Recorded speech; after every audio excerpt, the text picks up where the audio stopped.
프랑스 철학자 파스칼이라고 하는 사람은 이렇게 이야기했습니다.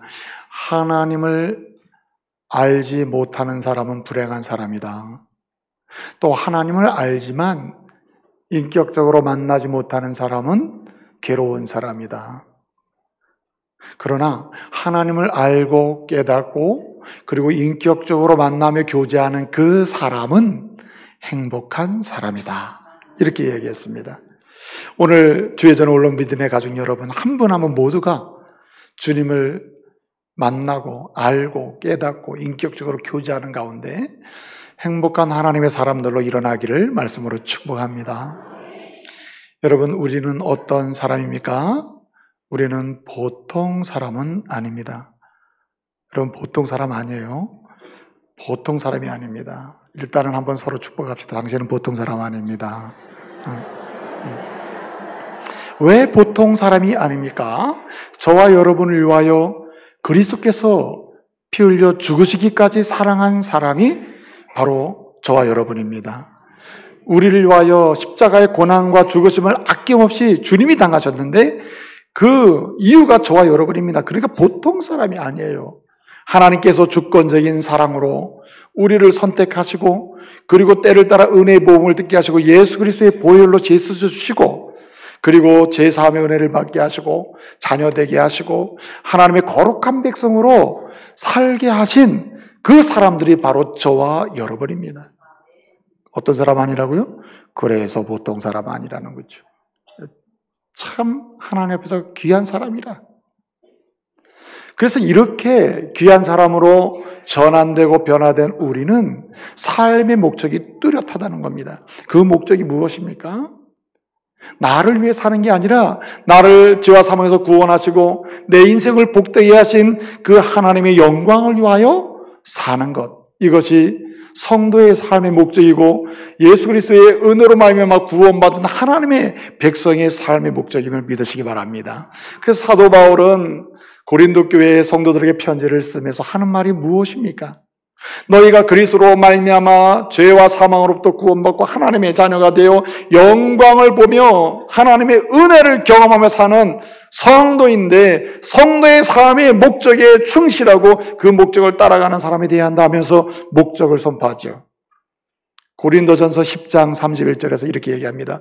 그러므로 너희가 먹든지 마시든지 무엇을 하든지 다 하나님의 영광을 위하여 하라. 그것이 구원받은 사람, 하나님의 자녀, 하나님의 백성의 삶의 목적임을 말씀하고 있는 것입니다.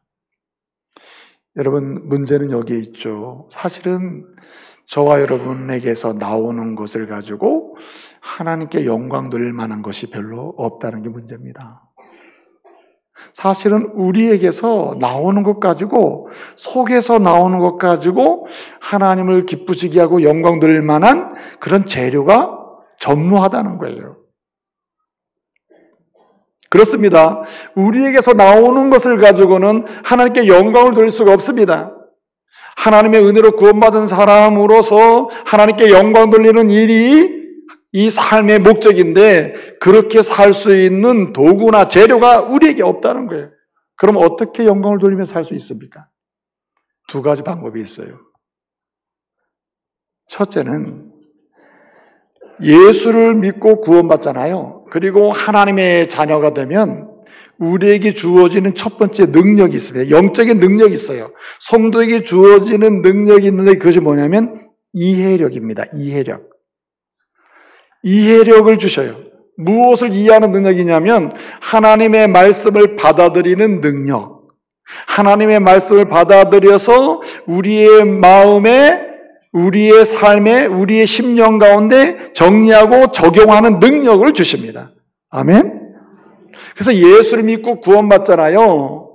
하나님은 우리에게 이해력을 주신다. 한마디로 말하면 그렇게 하나님 말씀을 받아들이는 능력, 받아들여서 그 마음에 적용하는 능력을 주신다.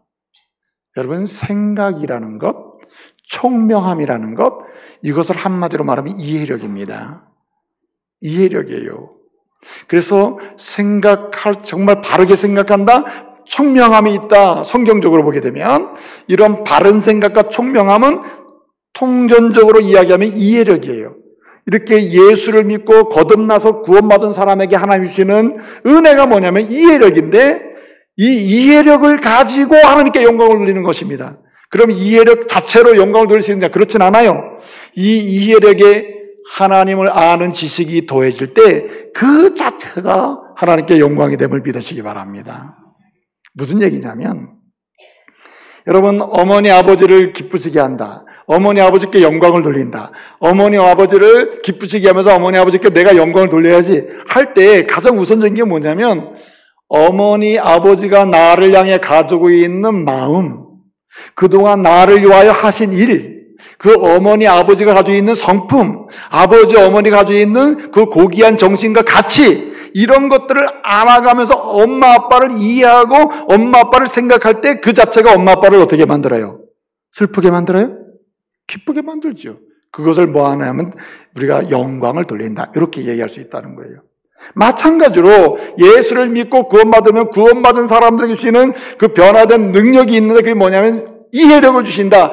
하나님 앞에서 새로운 생각의 사람이 되게 하시고 총명함을 주시는데, 그 이해력에다가 하나님이 주시는 하나님을 아는 지식, 하나님의 관한 지식, 하나님의 영광된 지식, 하나님의 지혜를 새겨 놓을 때, 하나님 한마디로 하나님이 어떤 분인지를 알아가고, 하나님이 나를 위해 어떤 일을 하신지를 알아가고, 하나님의 성품이 어떤 성품인지를 알아가고, 하나님을 알고 깨닫고, 그리고 하나님을 알아갈 때 이것이 누구에게 영광이 돼요?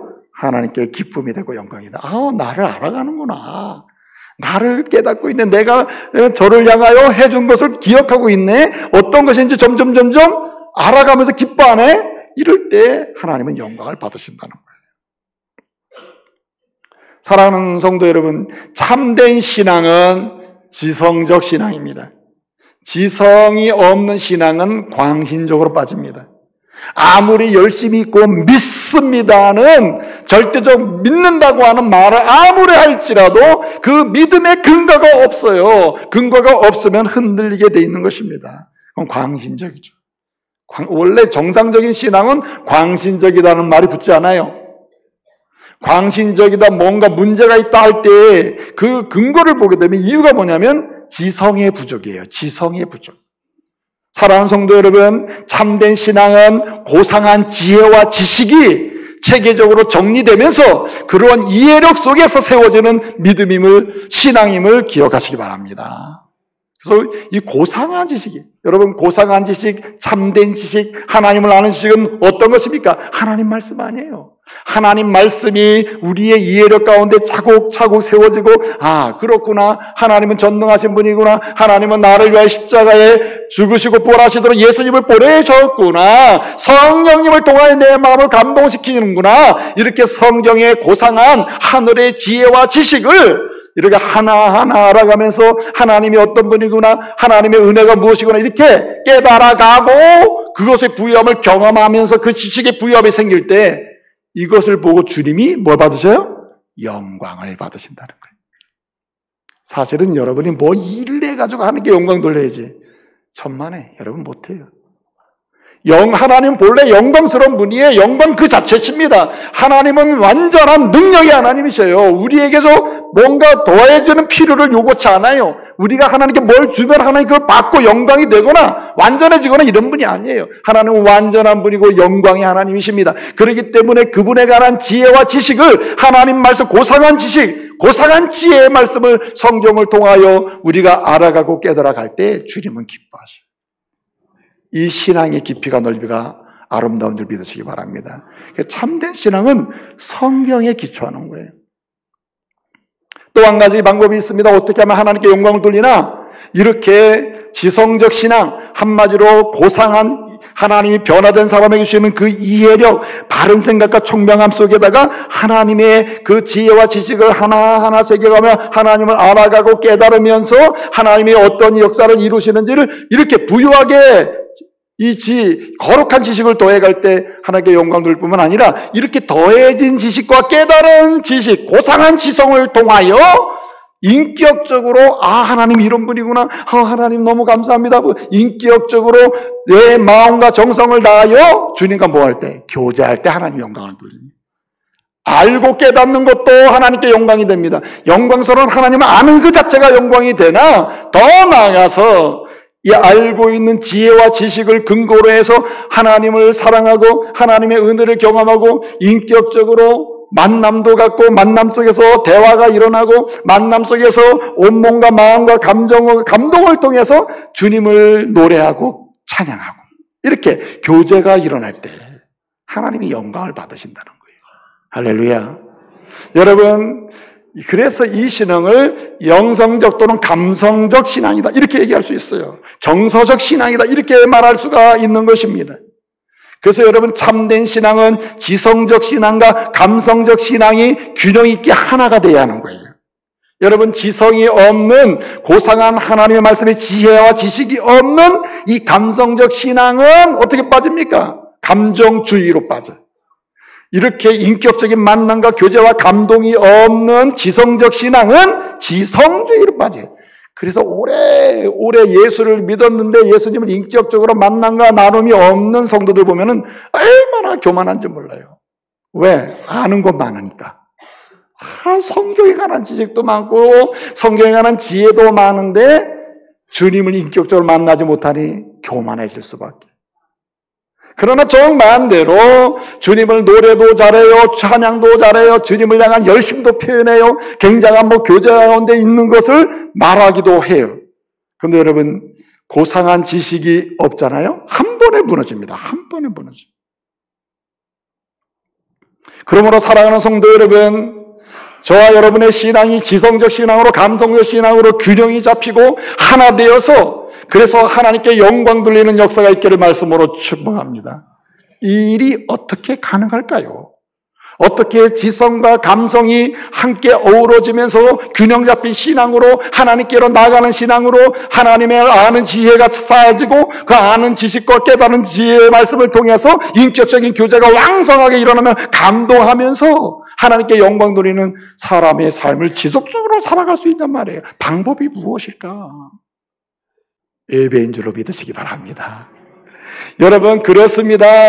더 나은 예배 가운데 정말 우리가 참여하고 들어갈 때에 그 예배는요, 하나님을 만나게 할 뿐만 아니라 특별히 하나님을 아는 지혜와 지식을 더해주는 놀라운 시간인 줄 믿으시기 바랍니다. 오늘 우리가 예배 가운데 임재하신 하나님을 통하여 성경 말씀을 듣게 해요. 하나님이 어떤 분인 줄 알게 해요. 하나님을 깨닫게 해요. 성령 안에서 하나님과 인격적인 교제가 일어나요. 지성적 신앙과 감성적 신앙이 균형 잡히게 하나 되어서 하나님을 만나게 하는 현장이 예배인 줄로 믿으시기 바랍니다. 그래서 예배는요, 예배 가운데 하나님 말씀이 더해지는 것과 성경 공부 시간에 공부하는 것과는 전혀 달라요. 수준이 훨씬 높은 게 예배입니다. 여러분, 성경 공부는 서로 나누고 깨달아 가잖아요. 그러나 예배는 기도가 있고 찬양이 있으며 한 마음으로 주님을 향해 드리고자 하는 영적 감동이 있는 곳이에요. 할렐루야. 그렇기 때문에 예배에 목숨을 거는 성도 되시기 바랍니다. 예배 없이는 우리가 하나님의 거룩한 지식을 실질적으로 인격적으로 깨닫고 알아가거나 지혜의 부여함을 누릴 수가 없습니다. 그래서 역사적으로 여러분, 하나님이 사람을 만드신 이후에 사람으로부터 사람들에게 주신 선물 중에 하나가 예배입니다. 예배를 통하여 하나님을 만나고 하나님을 알아가게 하신 거예요.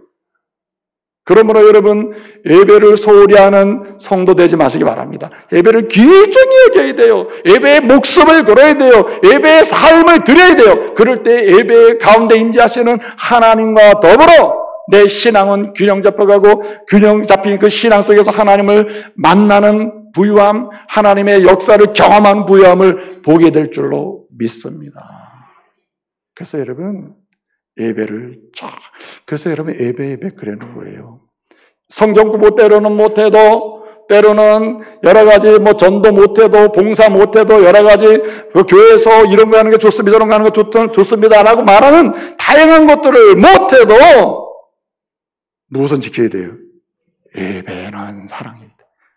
예배는 사수해야 합니다. 예배는 사모해야 돼요. 예배는 사랑해야 하는 것입니다. 왜냐하면 예배를 통하여 하나님은 영광을 받으시는 놀라운 역사를 개개인들에게 주셔요. 지성적 신앙도 주시고 감성적 신앙도 주시고 균형 잡힌 신앙도 주시고 인격적으로 주님을 만나며 받게 하시는 은혜도 주시는 거예요. 그래서 더 나은 예배자로 나가기를 말씀으로 축복합니다. 그래서 우리는 할 수 있는 대로 그냥 예배를 드리는 사람이 아니라, 예배를 드림으로 사는 사람이 아니라 더 나은 예배를 드림으로 온전한 신앙, 균형 잡힌 신앙, 하나님께 영광을 신앙의 사람이 되기를 열망을 해야 돼요. 그래서 우리 하나님께서는 오늘 더 나은 예배의 자리로, 예배를 드리는 자로 서는 길을 오늘 알려주고자 하시는 거예요. 오늘 우리 하나님께서는 아벨을 예를 들어서 아벨처럼 이렇게 더 나은 예배를 드리는 사람이 될 것을 말씀하고 있어요. 아벨에게서 더 나은 예배를 드리는 것을, 그 지혜와 그 방법을, 그 길을 배워서 그런 성도로 이 시대를 살 것을 말씀하고 있다 이 말이죠. 여러분, 어떻게 하면은 우리가 더 나은 예배를 드리는 성도, 그래서 하나님께 영광 돌리는 성도가 될 수 있습니까? 지성적 신앙, 감성적 신앙이 균형 있게 잡혀가고 성숙해지고 신앙이 자라가서 하나님께 영광 돌리는 사람이 될 수 있냔 말이에요. 어떻게 하면 더 나은 예배자, 예배를 드리는 성도가 될 수 있을까? 오늘 우리는 아벨을 통해서 그 길을 볼 수 있다 그랬죠. 여러분, 오늘 본문 11장 4절에서는 아벨은 더 나은 예배를 드렸다 그랬습니다. 더 나은 예배를 드린 그 말씀이 창세기 4장에 나옵니다. 창세기 4장 2절을 보게 되면은 가인은 농사 짓는 사람이요, 그 동생 아벨은 양 치는 사람이다, 이렇게 설명합니다. 그리고 창세기 4장 3절에 보게 되면은 세월이 지난 후에 가인은 땅의 소산으로 제물을 삼아 하나님께 드렸고, 4장 4절을 보게 되면은 아벨은 자기도 양의 첫 새끼와 그 기름으로 제물을 삼아 하나님께 드렸더니 하나님께서 아벨과 그 제물을 받으셨고 가인과 그 제물은 받지 아니하셨다. 5절에서 그렇게 말씀하고 있습니다. 그러니까 이 아벨이 드린 이 예배야말로 바로 더 나은 예배의 방법이라는 거죠. 여러분, 우선적인 방법이 뭘까요? 한번 따라해 봅시다. 하나님을 위한 예배, 하나님을 위한 예배, 하나님께 드리는 예배, 하나님을 주인으로 인정하는 예배, 이 예배가 더 나은 예배의 지름길임을 믿으시기 바랍니다. 여러분, 창세기 4장 4절을 보게 되면 아벨은 가인과 달리 양을 치는 사람으로서 양의 첫 새끼와 그 기름으로 제물을 드려 예배를 드렸다 그랬습니다. 여기 첫 새끼가 중요해요. 첫 새끼와 그 기름으로 드렸다. 여러분, 양을 치는데 양의 첫 번째 난 그 양의 새끼를 하나님께 드리며 예배를 드렸다는 말입니다. 여러분, 성경에서 첫 새끼라 하는 것은, 오늘 이 첫 새끼를 드렸다는 말은 무슨 얘기냐면은 이런 뜻입니다. 가장 귀중하고 가장 가치 있고 가장 소중한 것을 드리며 예배를 드렸다는 말입니다. 여러분, 어딘가에 누군가에 주거나 드린다고 그럴 때 가장 소중하고 가장 가치 있고 가장 아름답고 가장 좋은 것은 누구에게 줍니까? 누구에게 줘요? 만약에 드린다면, 누군가에게 준다면 누구에게 주냐 말이에요. 사실 아벨 같은 경우에 첫 새끼와 그리고 그 기름으로 했거든요. 그 기름이라는 말 자체도, 기름은 지방덩어리를 가리킵니다. 지방이 섞인 고기이거든요. 그러면 그 구약시대 때는 이 지방이 섞인 이 고기를 굉장히 좋은 고기, 아주 중요한 고기로 취급을 했거든요. 그래서 그 자체가 지방을 가리켜요. 기름인데, 기름을 가리키는 이 헬라어가 헬레브라고 하는 말이에요. 헬레브라고 하는 말인데, 이 헬레브라고 하는 말은 이중적인 언어예요. 실질적으로 기름덩어리, 지방덩어리를 가리키는 고기를 일차적으로 가리키지만, 동시에 구약 성경에서 이 단어가 아름답다는 말을 써요. 아름답다. 그러니까 하나님께 예배를 드리는 첫 새끼와 첫 번째 것과 그 다음에 그 기름으로 드렸다는 말은 아벨이 가장 가치 있고 소중하고 그리고 귀하고 그리고 가장 아름다운 것을 하나님께 드렸다는 말입니다. 여러분, 이런 거 누구에게 드려요? 내가 가장 가치 있는 분, 가장 소중하다고 생각하는 분, 가장 귀하다고 여기는 분, 내가 볼 때 가장 아름다운 그분에게 가장 아름다운 거 드리는 거 아니에요? 가장 귀한 분에게 가장 귀한 거 드리는 거 아니에요? 가장 소중한 분에게 가장 내 소중한 거 드리는 거 아니에요? 이 말은 무엇입니까? 하나님을 내 인생의 가장 중요한 내 인생의 주인이요, 내 인생의 통치자요, 내 인생의 이제 주인으로 인정하며 예배를 드렸다는 말입니다. 그럴 때 그 예배를 하나님이 받으셨다는 거예요. 그러나 여러분, 오늘 가인은 어떻게 드립니까? 어떤 분은 양을 드렸기 때문에 농사진 이 곡식을 드렸기 때문에 하나님 안 받았다. 아닙니다. 양을 드리든 곡식을 드리든 그것이 문제는 아니에요. 중요한 것은 첫째냐가 문제가 되는 거예요. 가장 귀한 것이냐, 이게 중요하게 돼요. 하나님을 가장 귀한 분으로, 주인으로 인정한 내 생의 유일한 통치자의 책임자로 인정하며 드리느냐가 이게 중요하다는 말이에요. 그래서 창세기 4장 3절을 보게 되면 가인은 땅의 소산으로, 근데 어떻게 원래 드려야 되죠? 땅에? 좀 머리를 한번 써보세요. 땅의 소산으로 드리면 안 되고 땅의 첫 소산으로 드려야 이게 귀한 예배가, 더 나은 예배가 되는 거죠. 첫 소산으로. 그래서 여러분 원문을 보게 되면요, 땅의 소산할 때 소산을요 미펠이라고 그러거든요. 근데 원래는 땅에 첫 소산하면은 비코로라는 말을 써야 돼요. 비코로 하면 첫 새끼랑 똑같은 상황이 돼버려요. 하나님이 그것을 받으신다는 거죠.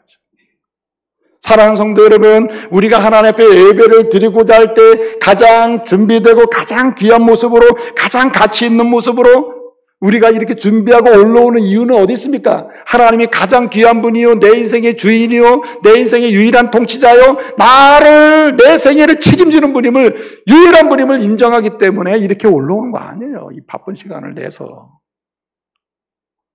그렇지 않습니까? 여러분, 누구를 만날 때 만나는 대상에 따라서 여러분이 신경을 씁니다. 그렇지 않아요?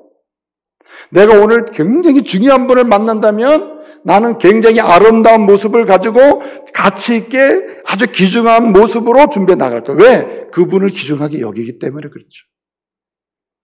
대충 나간다는 말은 대상이 대충의 대상이 된 거예요. 그렇지 않아요. 하나님이 은혜 주시는 예배, 하나님을 알게 되고 하나님을 깨닫게 되고 하나님과 인격적인 교제와 나눔이 있는 그 예배, 더 나은 예배는 바로 하나님을 주인으로 인정하는 예배다. 하나님을 위한 예배라는 거예요. 여러분, 오늘 본문 말씀 보게 되면요, 그래서 하나님을 주인으로 인정하고 통치자로 인정하고 하나님을 이유하는 예배, 하나님을 위한 예배, 나를 위한 예배. 그래서 여러분, 제일 안 좋은 태도가 너 교회 왜 가냐? 은혜 받으러 간다 하기 전에 예배는 그게 앞서는 게 아니에요. 하나님께 뭐 하기가요? 예배 드리러 가는 거예요. 경배하러 가는 겁니다. 오늘 어떤 분은 그러거든요. 예배 드리고 나서 오늘은 꽝이다. 왜? 목사님 설교하냐? 그러면 안 돼요. 설교 듣고 뭔가 은혜 받기 위해서 오기 전에 오늘 내가 하나님의 거룩한 교회 공동체에 나가서 누구께 예배 드리기 위해서? 하나님께 예배 드려. 하나님을 위한 예배지 나를 위한 예배가 아니라는 거예요. 하나님을 위한 거룩한 예배를 드릴 때 드디어 나에게 은혜가 넘치게 될 줄로 믿습니다. 바로 그렇게 순서가 바뀌는 거 아니겠어요?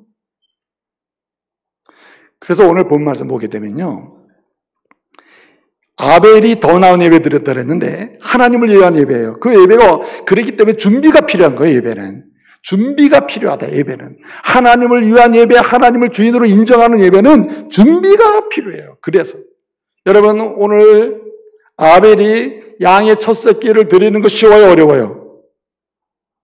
그냥 한 마리, 첫 새끼 한 마리를 드린다면 이거 굉장히 간단하지. 첫 새끼 그냥 골라다가 한 마리 드리면 되는데, 여러분, 창세기 4장 4절에 아벨은 양의 첫 새끼와 그 기름으로 드렸을 때 그 첫 새끼와 기름은 한글은 단수입니다만은 본래 원문 성경은 복수예요, 복수.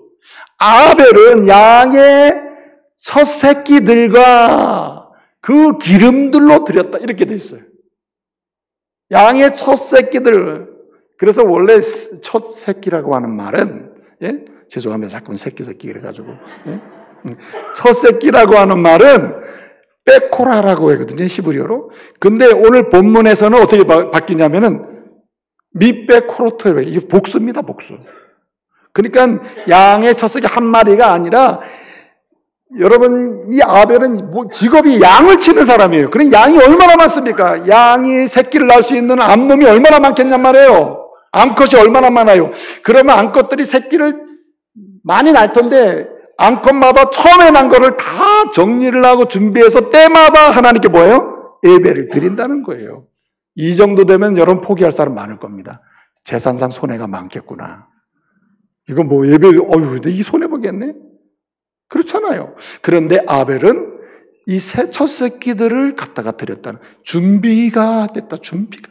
그래서 여러분, 준비된 기도가 있는 예배 하나님 받으신 줄 믿으시기 바랍니다. 준비된 찬양이 있고, 오늘처럼 얼마나 은혜가 됩니까? 이 준비가 되니까. 만약에 준비가 안 돼서 오늘 아침에 모여서 한번 해보고 올라왔다면 은혜 한 명도 못 받을 거예요.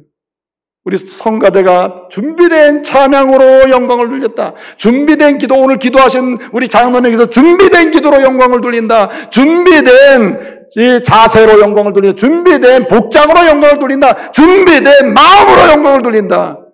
그 예배를 주님이 받으시는 줄 믿으시기 바랍니다. 하나님을 위한 예배, 하나님을 주인으로 삼는 예배는 그렇다는 말이에요. 그래서 여러분, 그렇게 준비된 예배를 들여다보면요, 거긴 감사가 있어요. 준비하면서 감사하다니까요. 여러분, 성가대가요, 찬양을 준비하면서 짜증난다. 그냥 한번 부르고 말지. 왜 이렇게 파트 연습은 여러 번 시키나? 이럴 수 있죠. 그냥 기도 대충 하면 되지. 뭐 꼭 기도 써야 되나? 뭐 기록해야 되나? 왜 준비하고 기록해서 가져와서 읽습니까? 준비된 기도죠. 준비된 기도. 그래서 이 예배를 준비하여 예배를 드리기 위해서 하나님을 인정하는 예배를 드리잖아요. 준비하는 과정 속에 뭐가 넘쳐요? 따라서 감사가 넘치죠. 감사가. 여러분, 설교를 준비할 때 준비하지 않으면 이게 어떻게 되겠습니까? 설교를 준비하는 가운데 감사가 있다니, 감사가. 하나님의 구속에 대한 감사. 나 같은 사람도 구원해 주신 은혜의 감사. 자녀 삼으심의 감사. 거기다가 목사 삼아 주신 것 감사. 예? 부족함에도 불구하고 하나님의 백성들이 모여서 함께 은혜를 나누는 중국의 공동체가 있게 하신 것 감사. 아멘. 그리고 그냥 감사가 있다는 거예요. 그래서 시편 50편 23절을 보게 되면 이렇게 말합니다. 감사로 제사를 드리는 자는, 따라합시다, 하나님을 영화롭게 하나니. 하나님을 영화롭게 한다. 여러분, 준비된 예배, 하나님을 주인으로 인정하는 예배, 그런 예배를 하는 가운데 뭐가 있냐면 감사가 있고, 감사로 예배를 드리는 것, 또다시 하나님께 영광을 돌리는 역사가 일어난다. 하나님을 알게 되고, 깨닫게 되고, 인격적으로 감동이 있게 된다는 거죠. 이 은혜가 있기를 말씀으로 축복합니다. 또 한 가지, 오늘 여기 말씀을 보게 되면요, 아벨이 더 나은 제사, 더 나은 예배를 드림으로 우리에게도 이 길을 알려주는 두 번째가 무엇입니까? 오늘 아벨을 보니까 뭐라고 했습니까? 오늘 3절을 보면 4장 3절 아벨의 더 나은 제사 설명하는 창세기 4장 3절을 보게 되면 세월이 지난 후에 가인도 아벨도 예배를 드렸다고 했습니다. 여기 세월이 지난 후에라고 하는 말이 굉장히 중요해요. 세월이 지난 후에. 여러분, 세월이 지나가고 있죠. 여기 세월이 지난 후에라는 이 말은요, 와헤이 미케츠 야밈이라는 뜻이에요. 야밈은 세월, 시간이라는 뜻이고, 미케츠는 지나다라는 말이에요.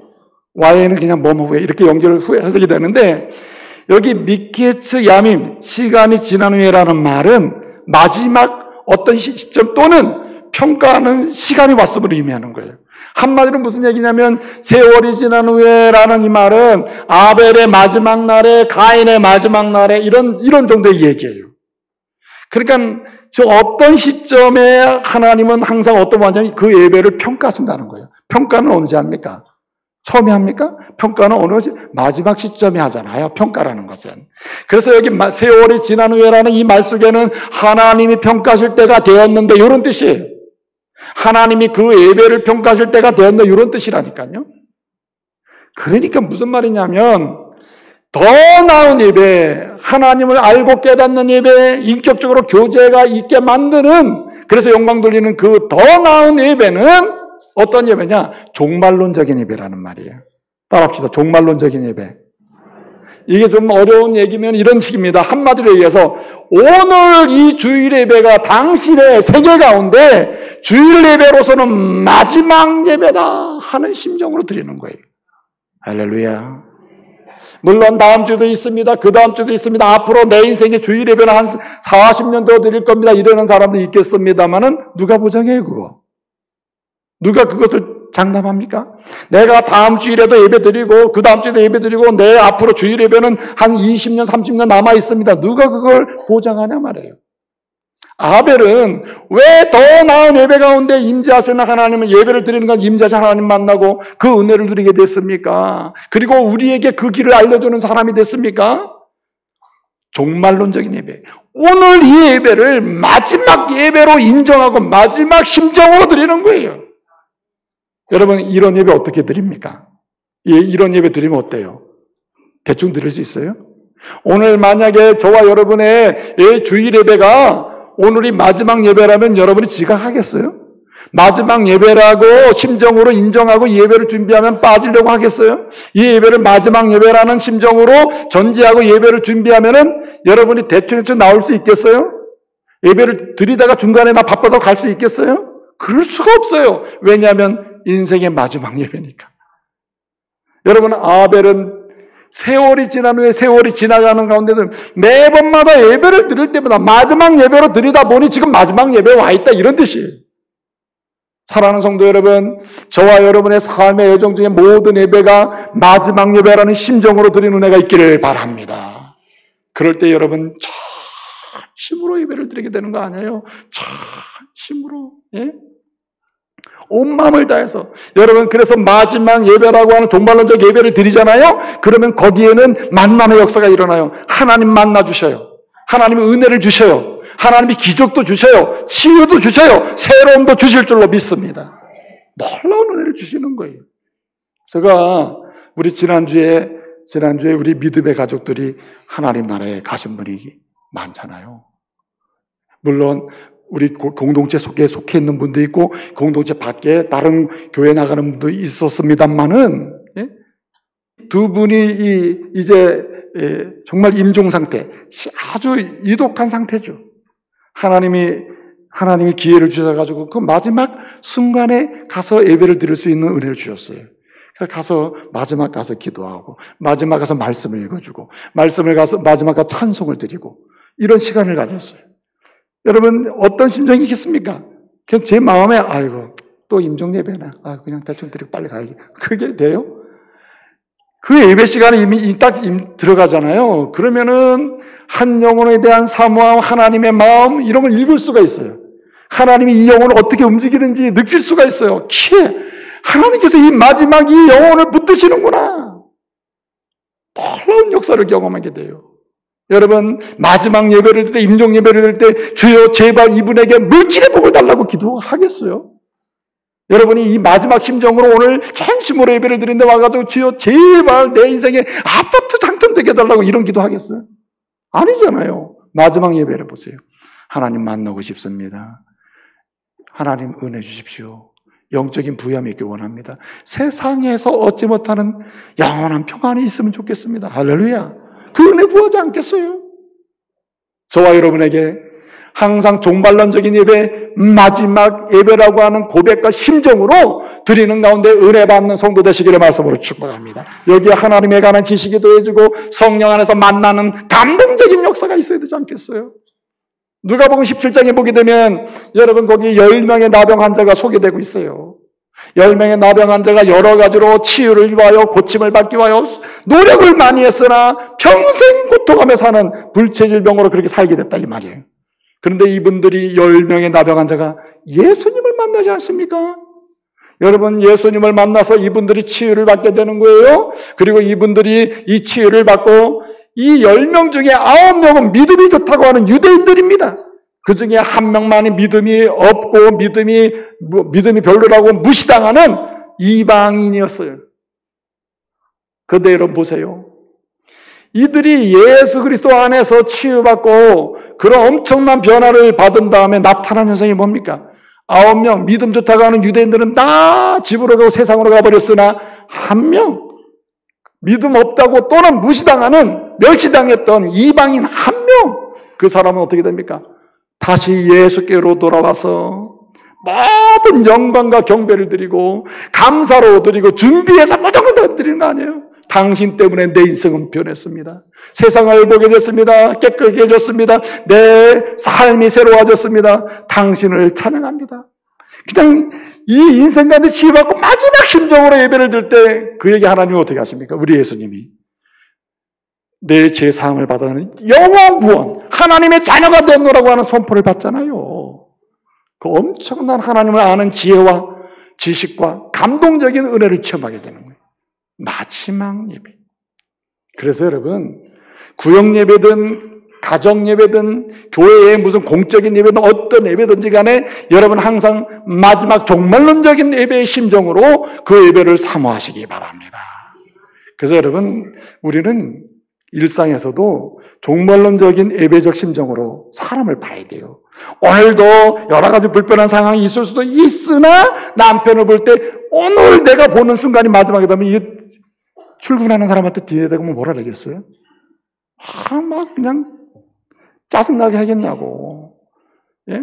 오늘 우리 사랑하는 남편이 오늘 출근하는 상황이 마지막 이러면 어때요? 새로워지잖아요. 귀하잖아요.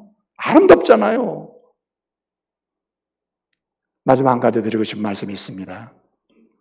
더 나은 예배자에게 주님은 하나님을 아는 지식과 지혜를 더하고 깨닫게 하실 뿐만 아니라 감동적인 교제가 있게 하셔서 영광 돌리게 하는데 이 더 나은 예배로 나아가는 마지막 길이 있다는 거예요. 오늘 말씀은 이렇게 얘기합니다. 아벨은 4절에 보면 창세기 4장 4절에 아벨은 양의 첫 새끼와 그 기름으로 제물을 삼아 하나님께 예배를 드렸으니 하나님 여호와께서는 그 제물을 받으셨느니라 하지 않고 여호와께서는 아벨과 그 제물을 받으셨다 그랬습니다. 그럼 강조점은 어디 있죠? 아벨에게 있죠. 하나님이 그 양 자체에게 관심이 있겠어요? 여러분, 하나님이 소중히 여기시는 분 누구예요? 아벨이라, 사람이라, 사람. 아벨은 하나님이 받으시는 그런 마음과 삶의 여정을 가지고 예배를 드리고 있다 이 말입니다. 이 말이 무엇입니까? 더 나은 예배는 일상의 성결함으로 사는 자예요. 일상의 성결함. 일상생활에서 매 순간마다 하나님이 좋아하시고 예수님을 닮아가고자 하고 걸어가신 주님을 닮아서 성결한 삶을 살고자 소원하며 나가는 것이라. 그 예배가 더 나은 예배가 될 줄로 믿습니다. 아름다워지는 거예요. 아벨은 일상에서 거룩한 삶을 추구하는 가운데 예배를 종말론적으로 늘 드린다 이거예요. 여러분, 일상에서는 내가 원하는 대로 나 중심으로 마음껏 내가 죄를 행하며 살다가 하나님 없이 살다가 예배 자리에 와서 하나님 내가 인정합니다라고 한다면 그 예배는 더 나은 예배가 될 수가 없다는 얘기죠. 그래서 사도 바울이 이렇게 얘기하는 겁니다. 로마서를 쓰면서요, 하나님의 은혜로 구원받은 사람은 하나님께 예배하며 살아야 된다. 그 예배하는 삶이 드려지는 더 나은 예배는 뭐냐? 로마서 12장 1절 2절 뭐라고 설명한 1절에서 하나님 너희 몸을 거룩한 산제사로 드려라. 하나님이 기뻐하시는 거룩한 산제사로 드려라. 너희 몸을 하나님이 기뻐하시는 거룩한 산제사로 드려라. 그게 무슨 얘기입니까? 일상에서 거룩한 삶을 추구하라는 거 아니에요? 고린도전서 6장 20절 말씀 보게 되면 이렇게 얘기합니다. 너희는 값으로 산 것이 되었다. 그리스도의 피로 인하여 제사함 받고 생명을 얻은 사람이 되었으니 너희 몸으로 하나님께 뭘 돌려라? 영광을 돌려라. 무슨 말입니까? 일상의 거룩함으로 주님을 닮아가는 삶으로 하나님을 기쁘시게 해드려라. 이것이 더 나은 예배다는 거예요. 여러분, 그래서 이사야서를 보게 되면요, 이사야서는 이스라엘 백성들이 타락했잖아요. 하나님을 떠나고 예배를 더럽히고 이렇게 했단 말이에요. 이런 이스라엘 사람들을 하나님이 이사야 선지자를 통해서 책망하면서 돌아올 것을 말씀한단 말이에요. 그래서 이사야 1장 10절을 보게 되면 너희가 그렇게 예배드리는 거 나 원치 않는다, 기뻐하지 않는다 이렇게 얘기해요. 그러면서 1장 12절에 뭐라고 그러냐면 너희는 그렇게 자꾸 올라와서 나한테 제사 드린다고 예배 드린다고 하는데 너희는 마당만 밟고 가는 것이다. 아무 능력이 없는 것이다. 그러면서 뭐라 합니까? 더 나은 예배를 드리고자 한다면 1장 16절에 뭐라고 얘기합니까? 악한 행위와 행실을 버리고 일상에서 악한 행위를 친구 삼지 말라 이런 얘기예요. 시편 기자는 선언하고 있습니다. 시편 119편 29절을 보게 되면 거짓을 멀리하고 거짓 행위를 버려야 된다. 거짓을 친구 삼고 산다면 더 나은 예배를 드릴 수가 없다. 119편 36절을 보게 되면 이렇게 얘기합니다. 탐욕의 포로가 되면은 더 나은 예배 드릴 수 없다. 일상의 선교를 추구하라는 얘기 아니에요? 더 특이한 말씀하시죠. 119편 37절을 보게 되면 눈의 시선을 돌이켜서 세상에 더럽고 허탕한 곳에 눈을 고정시키지 말라. 무슨 말입니까? 사람이 보는 대로 닮아가게 돼 있고 보는 대로 따라가게 돼 있거든요. 그래서 더 나은 예배자로서 하나님을 알게 되고 영광된 인격적 교제 속에서 감동적인 하나님의 은혜를 누리며 영광을 돌리려면은 일상에서 보는 것을 조심해야 한다는 거예요. 보는 것을. 여러분, 어쩌다 지나가는 것을 보는 건 어쩔 수가 없어요. 그러나 어쩌다 지나가는 것이 보여도 하나님이 싫어하는 것이 보이면 지나가 버려야지 다시 돌아가서 또 보면 안 된다 이거죠. 그렇잖아요? 보는 것을 조심해야 된다. 시선을 고정시켜야 된다. 이제 말씀을 마치겠습니다. 사무엘상 2장을 보면요, 엘리의 두 아들과 사무엘이 비교가 되고 있습니다. 한마디로 사무엘상 2장 25절을 보게 되면 엘리의 두 아들은 죽게 되었고 2장 26절을 보게 되면 사무엘은 점점 자라면서 하나님과 사람들에게 은총받고 은혜받는 사람이 되었다. 이렇게 설명하고 있습니다. 엘리의 두 아들, 엘리는 대제사장입니다. 오늘날로 말하면 목회자예요. 목회자의 두 아들은 어떻게 이렇게 하나님께 징계받고 죽게 되었는가? 그런데 사무엘은 어떻게 이렇게 잘되고 은혜받고 은총받는 미래가 열리게 됐는가? 그 분수령이 뭐예요? 분수령이 나눠주는 게 뭘까요? 서로 갈라지게 한 이유가 뭘까요? 그 길이 달라지게, 길을 다르게 가게 만든 결과를 다르게 가져오게 한 결과가 뭘까? 이유가 뭘까요? 사무엘상 1장 17절을 보게 되면 이렇게 얘기합니다. 엘리의 두 아들은 여호와께 드리는 예배, 제사를 따라합시다. 멸시하였더라. 예배를 멸시한 거예요. 그러나 2장 18절을 보게 되면 사무엘은 에봇을 입고 여호와 앞에서 하나님을 섬겼다 그랬어요. 섬겼다. 예배드리며 살았다는 거예요. 여러분, 어떠한 삶의 여정에서도 예배 중심으로 예배의 목숨을 걸고 예배의 생명을 걸고 더 나은 예배자로 서기를 소원하며 나갈 때에 여러분의 현재와 미래는 하나님의 손에 의해서 반드시 열릴 줄 믿으시기 바랍니다. 어떠한 여정도 극복하게 될 줄로 믿으시기 바랍니다. 더 나은 예배자로 승리하는 저와 여러분 되시기를 말씀으로 축복합니다. 기도하겠습니다. 은혜로우신 아버지 하나님 감사 찬송 영광 돌려드립니다. 주님, 이 시대는 예배가 세속화되고 하나님을 위한 예배가 아니라 사람의 감정을 폭발시키고 사람의 마음을 흡족하게 해주는 예배에 아버지 하나님 전념하는 세속화된 예배의 시대가 되었습니다. 주님 원합니다. 하나님을 위한 예배, 마지막 예배라고 여기는 종말론적인 예배, 그리고 무엇보다도 일상의 성결함으로 드리는 예배로 인하여 더 나은 예배자들이 되게 하여 주시옵소서. 예수님의 이름으로 기도합니다. 아멘.